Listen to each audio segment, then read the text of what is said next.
하시는 제자였다. 그래서 시몬 베드로가 그에게 고갯짓을 하여 예수님께서 말씀하시는 사람이 누구인지 여쭈어보게 하였다.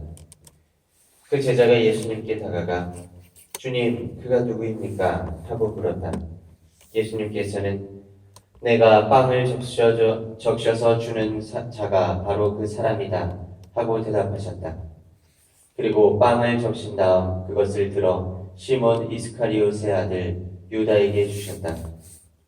유다가 그 빵을 받자 사탄이 그에게 들어갔다. 그때 예수님께서 유다에게 말씀하셨다. 네가 하려는 일을 어서 하여라. 식탁에 함께 앉은 이들은 예수님께서 그에게 왜 그런 말씀을 하셨는지 아무도 몰랐다.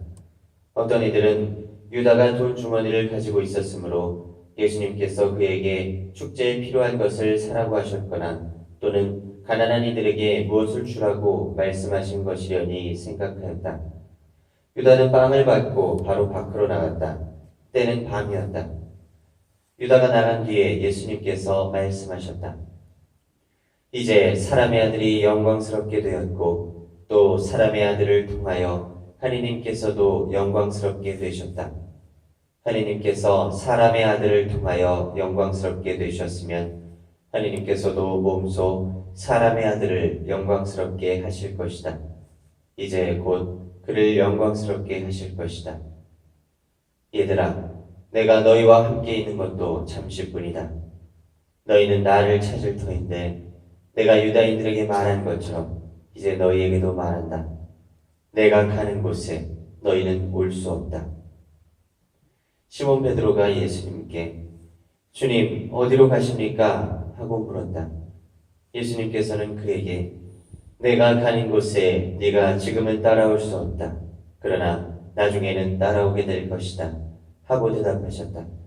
베드로가 다시 주님 어찌하여 지금은 주님을 따라갈 수 없습니까? 주님을 위해서라면 저는 목숨까지 내놓겠습니다. 하자 예수님께서 대답하셨다. 나를 위하여 목숨을 내놓겠다는 말이냐? 내가 진실로 진실로 너에게 말한다. 닭이 울기 전에 너는 3번이나 나를 모른다고 할 것이다. 주님의 말씀입니다.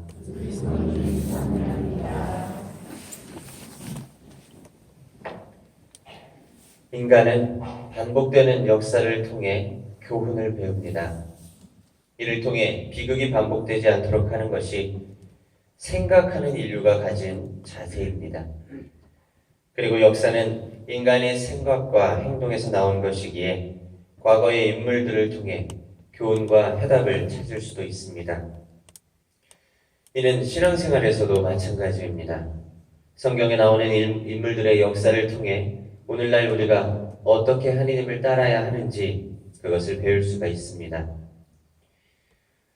오늘 복음 말씀은 최후의 만찬 식탁에서 있었던 일입니다.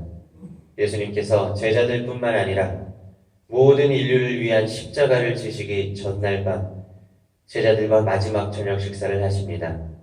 이때 2명의 제자가 당신을 배반할 것을 예고합니다. 이스카리온 유다는 예수님을 팔아넘길 것이고 베드로는 닭이 울기 전에 3번이나 예수님을 부인할 것이라고 하십니다.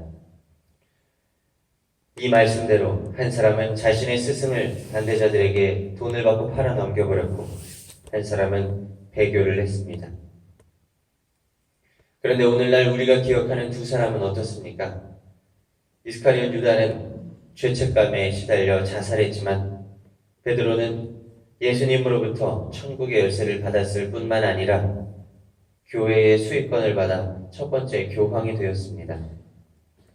시작이 같았던 이 2 사람이 어떻게 이런 다른 결말을 맞이할 수가 있었을까요? 2 사람의 배신을 통해 우리가 배울 수 있는 점은 모든 인간은 실수와 잘못을 저지를 수 있다는 점입니다. 그리고 2 사람의 결말을 통해서 배울 수 있는 점은 실수와 잘못을 했을 때 좌절하느냐 아니면 회개하여 다시 돌아오느냐에 달려있다는 점입니다. 그렇다면 우리는 어떻게 회개를 하여야 할까요? 베드로는 반대자들에게 잡혀 수치와 모욕을 당하시는 예수님께서 자신을 바라보셨던 그 눈에서 많은 것을 느낄 수 있었을 겁니다. 그러나 유다는 예수님을 바라보지 않았습니다. 우리도 회개하기 위해서는 예수님의 눈을 바라보아야 합니다. 잘못을 저지른 후에 예수님의 눈을 바라본 사람만이 앞으로 다시 나아갈 수 있을 것입니다.